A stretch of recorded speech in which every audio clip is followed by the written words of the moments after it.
नमस्कार साथियों, आप सभी का स्वागत है आपके अपने चैनल साहित्य दर्पण में। और जैसा कि आप सभी को पता है कि हमारी दो क्लासेस चल रही हैं, एक व्याकरण से यूथ कंपटीशन टाइम्स की पुस्तक से और दूसरी क्लास हमारी चल रही है साहित्य से, जो कि उमेश तिवारी सीरीज से है। उसी क्रम में आज की 5वीं कक्षा है ये और उसके पहले की 4 क्लासेस हो चुकी हैं। आप चाहें तो प्ले लिस्ट में जाकर देख सकते हैं। तो इसके पहले हम लोगों ने 50 प्रश्न देखे थे और आज की कक्षा में हम लोग 151 नंबर के प्रश्न से देखेंगे। तो चलिए क्लास आज की शुरू करते हैं। 151 नंबर का प्रश्न है, पूछा गया है कि ऐतिहासिक तथ्य और साहित्यिक सत्यानुसार पृथ्वीराज चौहान पर किसने आक्रमण किया था। फिर से देखिए, ऐतिहासिक तथ्य और साहित्यिक सत्यानुसार पृथ्वीराज चौहान पर किसने आक्रमण किया था, तो मोहम्मद गोरी ने। अगला प्रश्न देखते हैं 152 नंबर का, जो कि यहाँ पे मिलान करना है रचना एवं रचनाकार से। तो देखिए, ढोला मारूरा दोहा ये कल्लोल कवि की है, नरवई बोध गोरखनाथ की है, हमीर रासो शारंगधर की है और खालिक बारी रचना खुसरो कवि की है। फिर से देखिएगा एक बार, रचना और रचनाकार हम लोगों को मिलान करना था। तो ढोला मारूरा दोहा कल्लोल कवि की, नरवई बोध गोरखनाथ की, हमीर रासो शारंगधर की और खालिक बारी खुसरो की। अगला प्रश्न देख लेते हैं 153 नंबर संख्या से, रचना एवं रचनाकार का मिलान कीजिए। तो देखिए, यहाँ पे भी रचना और रचनाकार का मिलान करना है। तो सबसे पहला है अक्षर द्विकोपदेश, इसके रचनाकार कौन है, तो डोम्भिपा है। अक्षर द्विकोपदेश इसके रचनाकार हैं डोम्भिपा। शारंगधर पद्धति के हैं शारंगधर।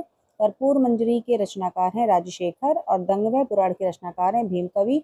एक बार फिर से देखिएगा, अक्षर द्विकोपदेश डोम्भिपा की है, शारंगधर पद्धति शारंगधर की है, कर्पूर मंजरी राजशेखर की है और दंगवय पुराण भीम कवि की है। अगला प्रश्न देख लेते हैं 154 नंबर का, निम्न का सही मिलान कीजिए। तो चलिए यहाँ पे फिर से मिलान करना है। तो नरपति नाला ये बीसल देव रासो की है, चंद्रबरदाई पृथ्वीराज रासो की है, पृथ्वीराज बेली किशन रुक्मणी री ये कृति है और जिन धर्म सूरी स्थूलीभद्र सूरीरास की है। तो यहाँ पे रचयिता है और यहाँ पे कृति है। देखिएगा, नरपति नाला की है बीसल देव रासो, चंद्रबरदाई की है पृथ्वीराज रासो, पृथ्वीराज की है बेली कृष्ण रुक्मणी री और जिन धर्म सूरी की है स्थूलीभद्र रास नाम की कृति। अगला प्रश्न देख लेते हैं 155 नंबर का, निम्नलिखित को सुमेलित कीजिए। तो यहाँ पे भी देखिए, रचना और रचनाकार से सुमेलित करना है, रचना और रचयिता से सुमेलित करना है। तो देखिए, वर्ण रत्नाकर ज्योतिरीश्वर ठाकुर की है, परमात्म प्रकाश जोइंदू की है, उक्ति व्यक्ति प्रकरण दामोदर शर्मा की है और कुमार पालचरित हेमचंद की। फिर से देखिएगा, निम्नलिखित को सुमेलित कीजिए, रचना और रचयिता। वर्ण रत्नाकर इसके रचयिता ज्योतिरेश्वर ठाकुर हैं, परमात्म प्रकाश के रचयिता जोइंदू हैं, उक्ति व्यक्ति प्रकरण के रचयिता दामोदर शर्मा हैं और कुमार पालचरित के रचयिता हेमचंद्र हैं। अगला प्रश्न देख लेते हैं 156 नंबर का। तो देखिए, यहाँ पर भी सुमेलित करना है। ठीक है, तो चलिए सुमेलित करते हैं। चलिए देखते हैं। तो द्वाश्रय काव्य किसका है, द्वाश्रय काव्य तो हेमचंद्र का है, चंदन वाला रास आसगु का है, पौंग चरऊ स्वयंभू का है और पाहुर दोहा मुनि रामसिंह का है। चलिए अगला प्रश्न देखते हैं 157 नंबर का, निम्न रचनाओं को रचयिताओं से मिलान कीजिए। तो देखिए, यहाँ पे भी रचना और रचयिता है। तो देखते हैं, शब्दानुशासन किसकी है, हेमचंद्र की, ऋठिडेमी चरऊ किसकी है, स्वयंभू की, प्राकृत पैंगलम लक्ष्मीधर का है और महापुराण पुष्पदंत का है। फिर से देखिएगा एक बार, रचना और रचयिता को, शब्दानुशासन हेमचंद्र, ऋठिडेमी चरऊ के रचयिता स्वयंभू, प्राकृत पैंगलम के रचयिता लक्ष्मीधर और महापुराण के रचयिता पुष्पदंत। चलिए अगला प्रश्न देख लेते हैं 158 नंबर का, यहाँ पे भी मिलान करना है रचना और रचयिता से। तो देखिए, हेमचंद्र की रचना का नाम है प्राकृत व्याकरण, पुष्पदंत की रचना का नाम है आदि पुराण, जगनिक की रचना का नाम है परमाल रासो और जयानक की रचना का नाम है पृथ्वीराज विजय। अगला प्रश्न देख लेते हैं। देखिए अगला प्रश्न है, 9 लख पात्री आगे नाचे पीछे सहज अखाड़ा, ऐसे मन ले जोगी खेले तब अंतरी बसे भंडारा। उक्त पंक्तियों के रचनाकार कौन है, तो गोरखनाथ है। बहुत फेमस पंक्ति है, तो ध्यान रखेंगे किसकी है, गोरखनाथ की। अगला प्रश्न है 160 नंबर का, चर्यापद और दोहा कोश है। चर्यापद और दोहा कोश है तो क्या है, सिद्धों की रचनाओं के दो प्रमुख रूप हैं। चर्यापद और दोहा कोश क्या है, सिद्धों की रचनाओं के दो प्रमुख रूप हैं। अगला प्रश्न देख लेते हैं 161 नंबर का। अगला प्रश्न है, नाद न बिंदु न रवि न शशिमंडल काव्य पंक्ति किस कवि की है। नाद न बिंदु न रवि न शशिमंडल काव्य पंक्ति किस कवि की है, तो सरहपा की है। फिर अगला प्रश्न है, बहुत कठिन है डगर पनघट की, कैसे मैं घर लाऊं मधवा से मटकी, पनिया भरन को मैं जो गई थी, दौड़ झपट मोरी मटकी पटकी। तो प्रस्तुत काव्य पंक्तियों के रचनाकार कौन है, तो अमीर खुसरो हैं। तो ध्यान रखेंगे, कि बहुत कठिन है डगर पनघट की, ये पंक्ति किसकी है? तो अमीर खुसरो की है। अगला प्रश्न देख लेते हैं 163 नंबर का तरुवर पंच विडाल, का तरुवर पंच विडाल चंचल चिये पैठो काल, का तरुवर पंच विडाल चंचल चिये पैठो काल पंक्ति के लेखक कौन है? तो लुइपा हैं। अक्सर कर हम लोग देखते हैं कि का तरुवर पंच विडाल ऐसे करके पंक्ति पूछ ली जाती है, तो लुइपा की है। ये पूरी पंक्ति हो जाएगी चंचल चिये पैठो काल। अगला प्रश्न देख लेते हैं 164 नंबर का, तो देखिएगा देसिल बैना सब जन मिठा ते तैसन जब ओ अवठा। फिर से देखिएगा देसिल बैना सब जन मिठा ते तैसन जब ओ अवहट्टा। पंक्तियां किसकी हैं? तो विद्यापति की हैं। अगला प्रश्न देख लेते हैं जोई जोई पिंडे सोई ब्रह्मांडे, सिद्धांत के प्रवर्तक कौन है? तो गोरखनाथ हैं।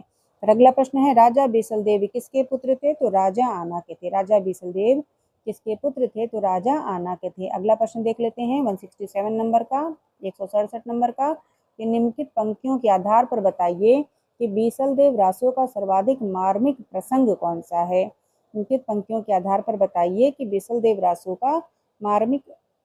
रासो का सर्वाधिक मार्मिक प्रसंग कौन सा है? तो चलिए पंक्ति देख लेते हैं। अस्त्री जन्म काई दिधौ महेश, अपर जन्म थारई गणा रे महेश, रानी न सिरजई धौली गाई और बड़खंड काली कोयली। तो ये पंक्ति देख रहे हैं आप। इस पंक्ति के माध्यम से पूछा जा रहा है कि सर्वाधिक मार्मिक प्रसंग कौन सा है? तो यहाँ पे क्या कहा जा रहा है कि राजमती द्वारा एक पंडित के माध्यम से 12 वर्ष के वियोगोपरांत अपने पति को संदेश पहुंचाना। तो ये है इसका सर्वाधिक मार्मिक प्रसंग। चलिए देखते हैं। तो देखिए ये यहाँ पे लिखा हुआ है कि राजमती द्वारा एक पंडित के माध्यम से 12 वर्ष के वियोगोपरांत अपने पति को संदेश पहुंचाना, यही सबसे मार्मिक प्रसंग है। अगला प्रश्न देख लेते हैं। पीव चित्तौड़ न आव्यू सावड़ पहली तीज, जोवे बाट विरहणी खिड़खिड़ अड़वे खींच। तो किस ग्रंथ से संबंधित है? तो खुमाण रासो से। अब यहाँ पे देखिए खिड़खिड़ आ रहा है ना, तो इससे आप खुमाण रासो कनेक्ट कर सकते हैं। अगला प्रश्न देख लेते हैं।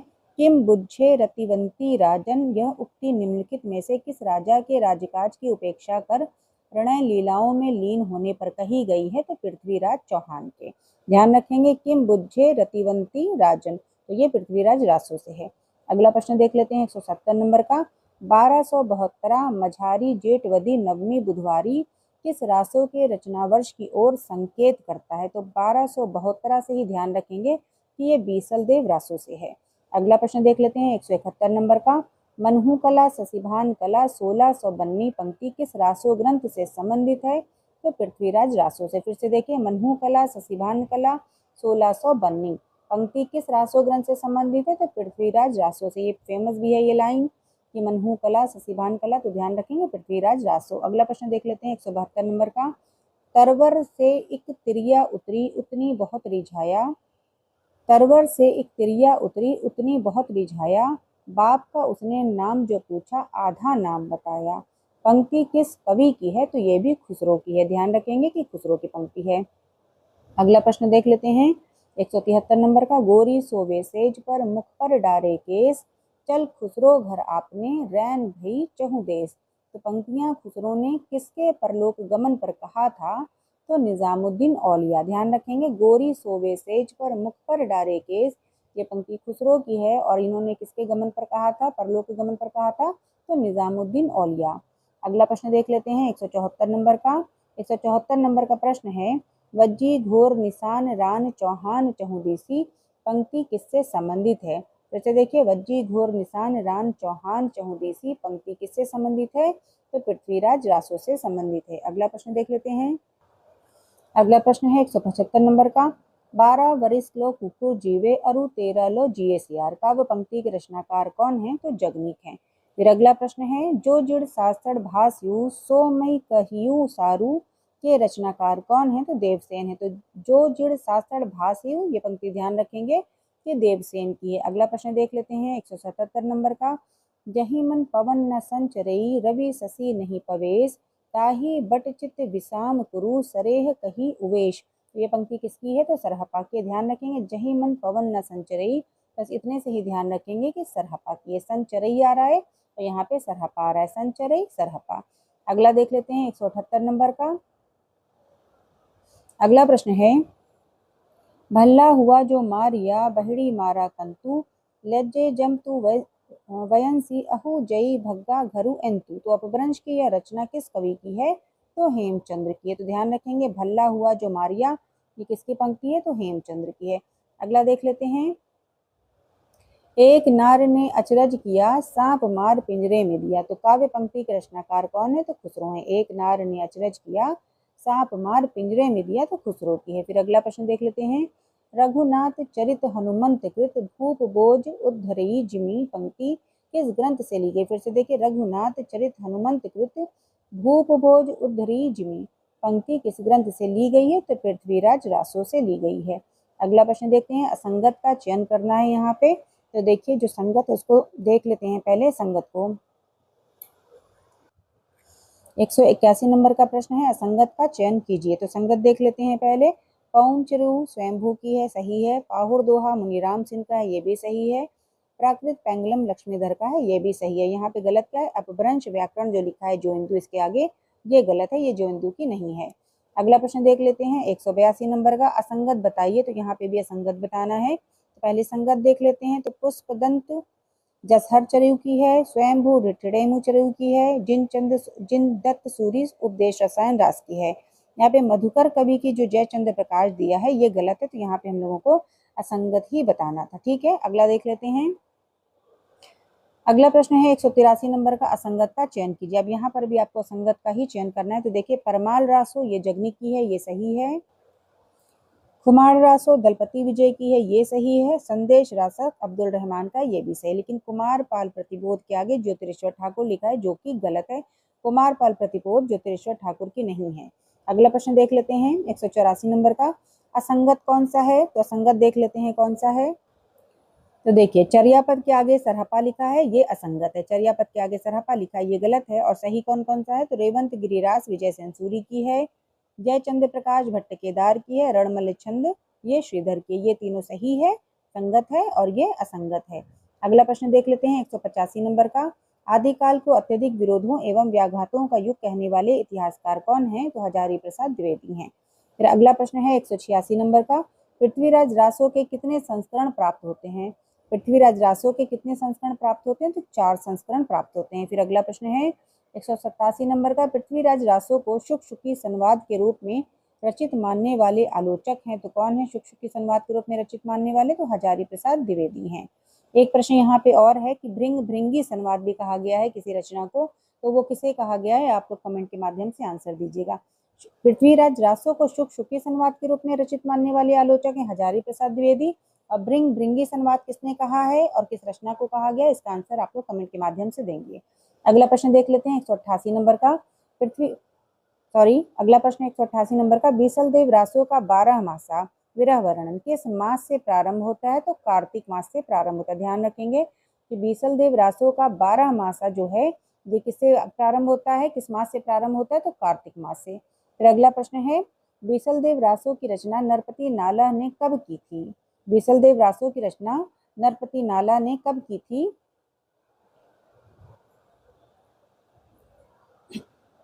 फिर से देखते हैं एक बार। बीसल देव रासो की रचना नरपति नाला ने कब की थी? तो संवत 1212 में की थी। अगला प्रश्न देख लेते हैं 190 नंबर का।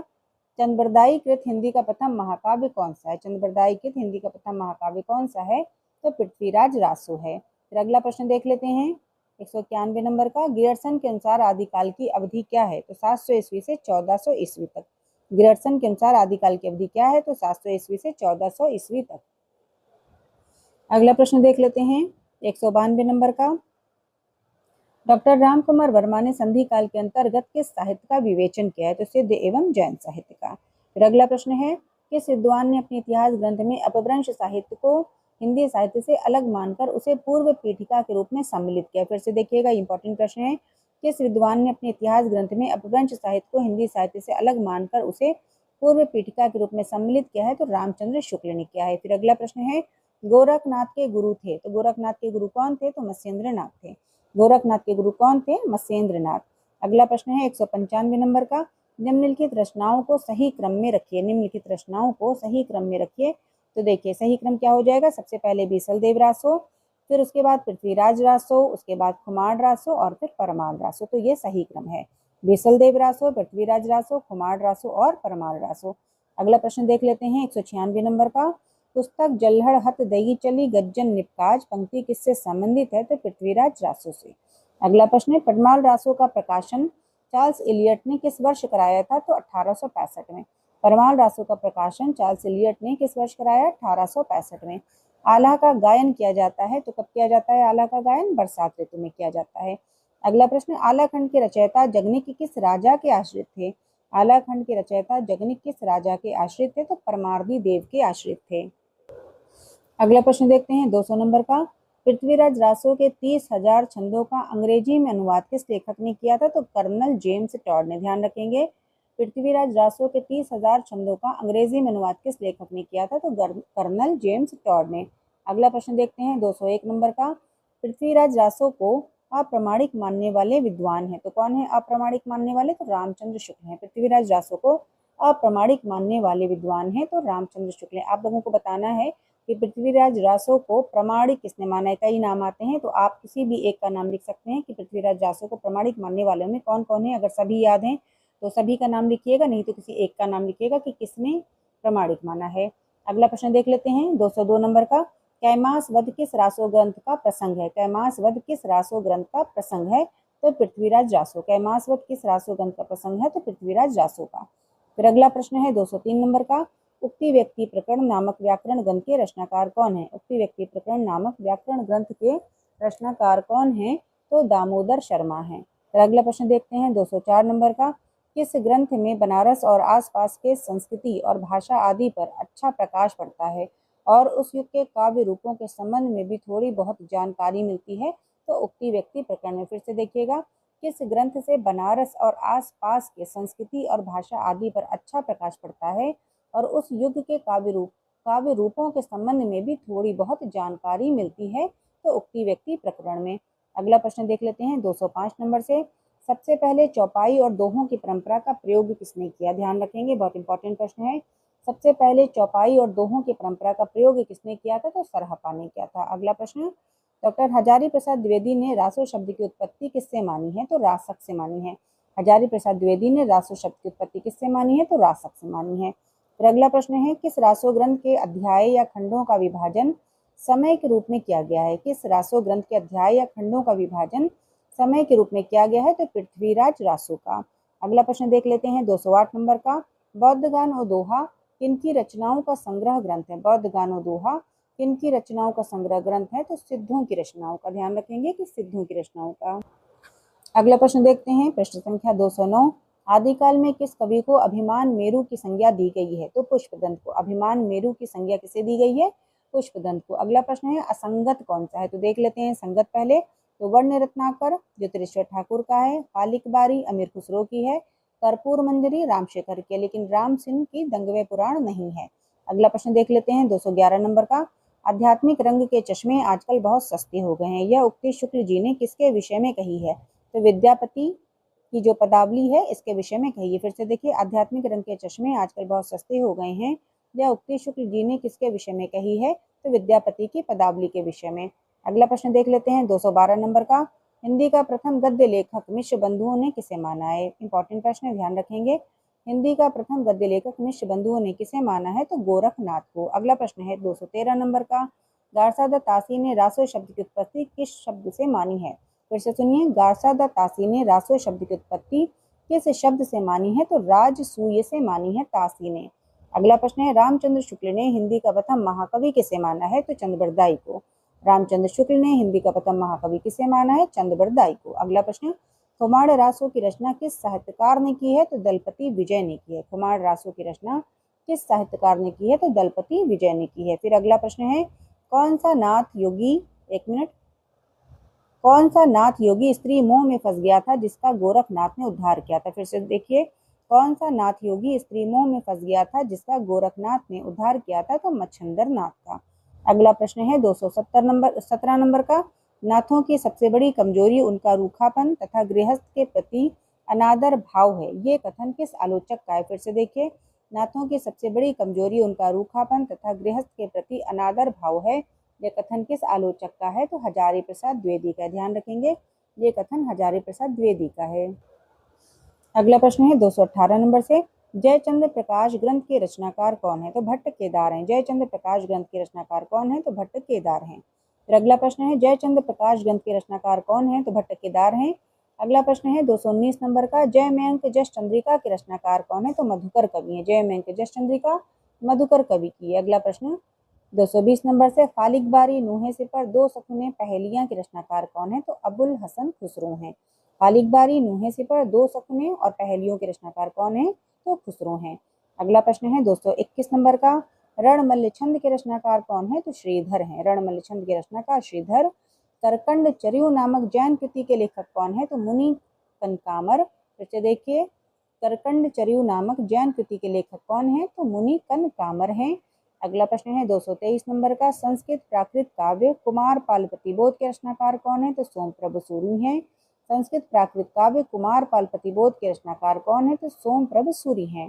फिर अगला प्रश्न है, आदि पुराण महापुराण तथा जसहर चर्यु, आदि पुराण महापुराण तथा जसहर चर्यु के रचनाकार कौन है? तो पुष्पदंत हैं। आदि पुराण महापुराण जसहर चर्यु के रचनाकार पुष्पदंत हैं। अगला प्रश्न है 225 नंबर का, नागरी प्रचारणी सभा द्वारा प्रकाशित पृथ्वीराज रासो के बृहद संस्करण में कितने समय या खंड हैं? नागरी प्रचारणी सभा द्वारा प्रकाशित पृथ्वीराज रासो के बृहद संस्करण में कितने समय या खंड हैं? तो 69 समय या खंड हैं। अगला प्रश्न देख लेते हैं 226 नंबर का। अगला प्रश्न है, हिंदी का प्रथम महाकाव्य चंद्रबरदाई किस राजा के आश्रित थे? हिंदी के प्रथम महाकाव्यकार चंद्रबरदाई किस राजा के आश्रित थे? तो पृथ्वीराज चौहान के थे। अगला प्रश्न देख लेते हैं 227 नंबर का प्रश्न है, मेघदूत और संदेश रासक की संदेश परंपरा किस ग्रंथ में मिलती है? तो बीसलदेव रासो। फिर से देखिए 227 नंबर का प्रश्न, मेघदूत और संदेश रासक की संदेश परंपरा किस ग्रंथ में मिलती है? तो बीसलदेव रासो। विद्यापति ने कीर्ति लता की रचना किस संवाद के रूप में की थी? तो भृंग भृंगी संवाद के रूप में की थी। विद्यापति ने कीर्ति लता की रचना किस संवाद के रूप में की थी? तो भृंग भृंगी संवाद के रूप में। ये इंपॉर्टेंट प्रश्न है, इसे ध्यान रखेंगे। फिर अगला प्रश्न है, द्वाश्रय काव्य शब्दानुशासन प्राकृत व्याकरण की रचना किसने की? तो हेमचंद ने की है। द्वाश्रय काव्य शब्दानुशासन प्राकृत व्याकरण की रचना किसने की? तो हेमचंद ने की। 230 नंबर का प्रश्न देखेंगे, विद्यापति की किस रचना में शिव सिंह का वर्णन है? विद्यापति की किस रचना में शिव सिंह का वर्णन है? तो कीर्ति पताका में शिव सिंह का वर्णन है। अगला प्रश्न है, विद्यापति किस राजा के आश्रित कवि थे? तो कीर्ति सिंह के। विद्यापति किस राजा के आश्रित कवि थे? तो कीर्ति सिंह के। फिर अगला प्रश्न है, हिंदी में नक्षिक वर्णन के श्रृंगार परंपरा किस ग्रंथ से आरंभ होती है? तो राउलवेल से। हिंदी में नक्षिक वर्णन की श्रृंगारिक परंपरा किस ग्रंथ से आरंभ होती है? तो राउलवेल से। अगला प्रश्न है, अभिनव जयदेव कवि शेखर दशाभिधान खेलन कवि आदि उपाधियां किस कवि को प्राप्त थी? तो विद्यापति को। फिर से सुनिए, इंपॉर्टेंट प्रश्न है, अभिनव जयदेव कवि शेखर दशाभिधान खेलन कवि आदि उपाधियां किस कवि को प्राप्त थी? तो विद्यापति को। अगला प्रश्न है, असंगत जोड़ा छाटिए। अब यहाँ पे 3 संगत है और 1 असंगत है, तो संगत पढ़ लेते हैं पहले। दंगवे पुराण ये भीम कवि का है, बेली कृष्ण रुक्मणीरी पृथ्वीराज का है, गाथा सप्तशती के हाल की रचना है, लेकिन श्रावकाचार चंद कवि की नहीं है। तो श्रावकाचार किसकी है? देवसेन की। अगला प्रश्न देख लेते हैं, पद्मावती समय किस ग्रंथ का हिस्सा है? तो पृथ्वीराज रासो का। पद्मावती समय किस ग्रंथ का हिस्सा है?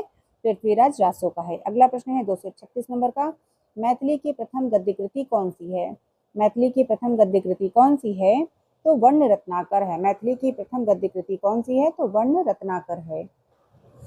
अगला प्रश्न देखते हैं 237 नंबर से, पृथ्वीराज रासो किस प्रकार का काव्य है? पृथ्वीराज रासो किस प्रकार का काव्य है? तो राजनीतिक काव्य है। फिर अगला प्रश्न है, पृथ्वीराज रासो का कौन सा पक्ष सर्वाधिक विवादित है? पृथ्वीराज रासो का कौन सा पक्ष सर्वाधिक विवादित है? तो ऐतिहासिकता। पृथ्वीराज रासो का कौन सा पक्ष सर्वाधिक विवादित है? तो ऐतिहासिकता है। अगला प्रश्न है, प्रबोध चंद्र बागची ने दोहा कोश नाम से किस कवि की रचनाएं संपादित की हैं? तो सरहपा की। प्रबोध चंद्र बागची ने दोहा कोश नाम से किस कवि की रचनाएं संपादित की हैं? तो सरहपा की। अगला प्रश्न है 240 नंबर का। आज की कक्षा में हम लोग 250 नंबर के प्रश्न तक देखेंगे। अगला प्रश्न है, पृथ्वीराज रासो को अर्ध प्रमाणिक मानने वाले विद्वान कौन हैं? तो हजारी प्रसाद द्विवेदी हैं। पृथ्वीराज रासो को अर्ध प्रमाणिक मानने वाले विद्वान कौन हैं? तो हजारी प्रसाद द्विवेदी हैं। फिर अगला प्रश्न है, आदिकाल में बालनाथ किसे कहा गया है? आदिकाल में बालनाथ किसे कहा गया? तो जालंधर नाथ को कहा गया। बालनाथ किसे कहा गया? जालंधर नाथ को। अगला प्रश्न, गोरखनाथ के हठ योग पर किसका प्रभाव है? तो पतंजलि का। गोरखनाथ के हठ योग पर किसका प्रभाव है? पतंजलि का। अगला प्रश्न है, बसंत विलास 84 छंदों का काव्य है। बसंत विलास 84 छंदों का कैसा काव्य है? तो ये श्रृंगारिक काव्य है। बसंत विलास 84 छंदों का कैसा काव्य है? तो श्रृंगारिक काव्य है। अगला प्रश्न है 244 नंबर का, शिलाओं पर लिखे जाने वाले ग्रंथ का नाम बताना है। तो राउलवेल है। शिलाओं पर लिखे जाने वाले ग्रंथ का नाम तो राउलवेल है। अगला प्रश्न है 245 नंबर, सरहपा की रचनाओं का दोहा कोश के रूप में संपादन किसने किया? सरहपा की रचनाओं का दोहा कोश के रूप में संपादन किसने किया? तो प्रबोध चंद्र बागची ने किया। दोहा कोश के रूप में संपादन किसने किया? तो प्रबोध चंद्र बागची ने किया। अगला प्रश्न है, शुक्ल जी ने पुरानी हिंदी को क्या नाम दिया था? तो प्राकृताभास हिंदी कहा था। शुक्ल जी ने पुरानी हिंदी को क्या नाम दिया था? तो प्राकृताभास हिंदी कहा था। अगला प्रश्न देखते हैं, प्रश्न संख्या 247 से, अपभ्रंश व राजस्थानी मिश्रित भाषा क्या कहलाती है? तो डिंगल कहलाती है। अपभ्रंश व राजस्थानी मिश्रित भाषा क्या कहलाती है? तो डिंगल कहलाती है। और अपभ्रंश व ब्रज भाषा मिश्रित भाषा क्या कहलाती है? तो पिंगल कहलाती है। फिर से देखिएगा, अपभ्रंश व राजस्थानी मिश्रित भाषा डिंगल कहलाती है और अपभ्रंश व ब्रज भाषा मिश्रित भाषा पिंगल कहलाती है। अगला प्रश्न है 249 नंबर का, खालिक बारी की रचना किस लिपि में हुई है? खालिक बारी की रचना किस लिपि में हुई है? तो फारसी लिपि में हुई है। खालिक बारी की रचना किस लिपि में हुई है? तो फारसी लिपि में हुई है। और आज का अंतिम प्रश्न है 250 नंबर का, देख लेते हैं। तो सुनिएगा, चौपाई के बीच दोहा की धत्ता देकर प्रबंध लेखन की परंपरा की शुरुआत किसने की? फिर से देखिए, चौपाई के बीच दोहे की धत्ता देकर प्रबंध लेखन की परंपरा की शुरुआत किसने की? तो स्वयंभू ने की थी। ध्यान रखेंगे। तो आज की कक्षा में हम लोगों ने 100 प्रश्नों को देख लिया और हम लोग 250 प्रश्न संख्या तक पहुंच चुके हैं। अब आगे की कक्षा में हम लोग बचे हुए प्रश्नों को देखेंगे। आगे की कक्षा में हम लोग आगे के प्रश्नों को देखेंगे। तो बस आज की कक्षा यहीं तक। सभी का बहुत बहुत धन्यवाद।